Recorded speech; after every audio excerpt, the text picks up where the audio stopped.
Hi everyone, welcome to my channel and let's start with today's questions. My husband, myself, and my 11-year-old daughter will be moving soon to be close to my oldest daughter who I haven't seen in many, many years. I have lived in a place for years where we have felt unwanted and uncomfortable living, always being told how they want us out. I've tried to stay as long as I can, putting my mental health to the side to keep my youngest daughter happy. She has friends here and her school, but we are not getting anywhere here. There are no jobs that pay worth a crap here. We can't make it on our own because of the job situation, so I'm having to live with a family member. Where we are moving to, there will be plenty of job opportunities, and I will finally be able to be near my daughter. She has been dealing with mental health issues and physical health issues. I just want to and need to be near her. My 11-year-old daughter is not happy with having to move and she doesn't want to leave her friends or school.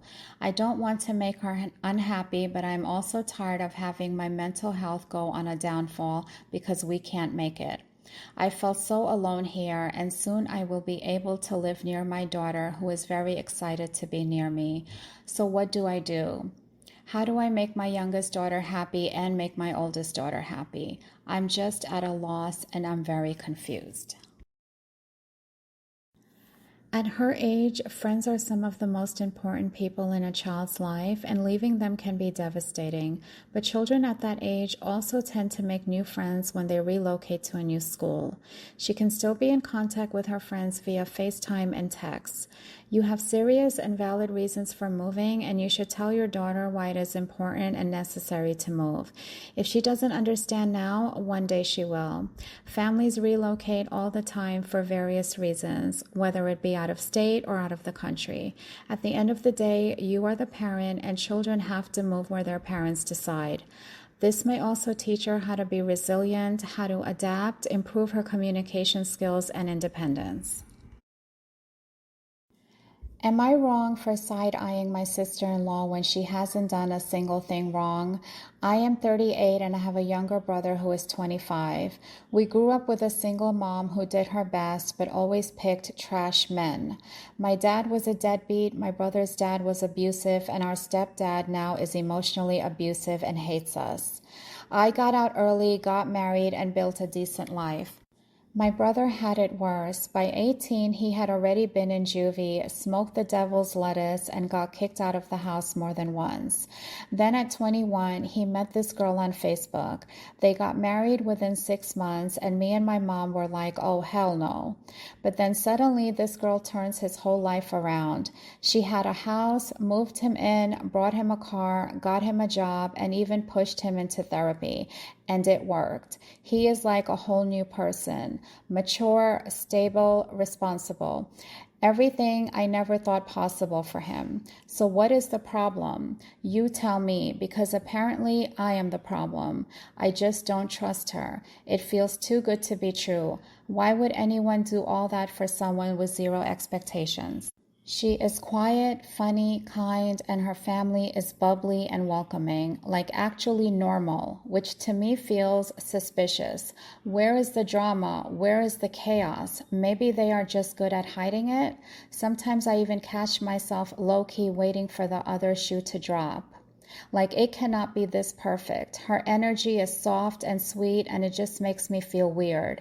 I do not hate her, but I do not trust her, and I do not like her. So am I wrong for side-eyeing my sister-in-law and wanting something to go wrong, even though she is out here making my brother the best version of himself? This lack of trust you have is due to the abuse, neglect, and trauma you've experienced throughout your life. I would suggest you give your sister-in-law the benefit of the doubt, especially if you haven't seen her mistreat your brother and because you've only experienced positivity from her. This does not mean she is perfect, because no one is, but she does seem like an all-around good person. I would suggest you seek therapy for yourself. It can really help you heal with past trauma. My heart is breaking for my two kids. We never gave them the going away to college experience like so many kids have experienced. A big part is that honestly, we can't afford to just send them away. We make good money, but not that good. My husband and I both paid for our own college. Our kids are 20 and 22.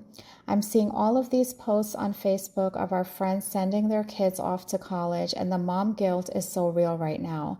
Please tell me we aren't the only ones that had our kids stay home and do community college.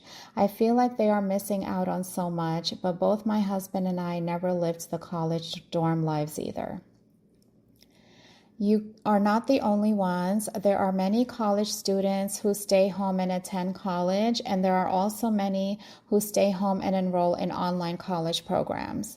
Just because your kids didn't have the college dorm experience doesn't mean they have missed out on anything big. Everyone's situation and circumstance is different, so we should try not to compare ourselves to others. And at the end of the day, most parents do try to give their kids the best, and that doesn't necessarily involve sending your kids away for college. I need some encouragement or just advice. As a mom, I am heartbroken. A few days ago, my son came to me telling me he is being bullied at his school. He feels he doesn't fit in. It's a group of boys and pretty much half his classes. He didn't go to school the next day. The day after that, I took him to school, but I noticed he was skipping, which he never does. He just looks like he's really down. He's talked about not wanting to live anymore, but when he's at home, he seems a lot happier, and overall, he's a great kid, loves photography since he was little, and loves extreme weather. He's got a lot of talent, and this is why it hurts me so much that he holds himself back because of this BS. With all this being said, I am thinking about virtual school where he can get his credits and diploma. Prior to the bullying, he was not doing very well in school, and he's been known to be an extremely smart kid, AP classes, etc. The last 2 years, it's just been downhill, and now it's just getting worse. It is a different school that I put him in, hoping for the best. I just wish I could take the hurt away and put it in my heart to deal with.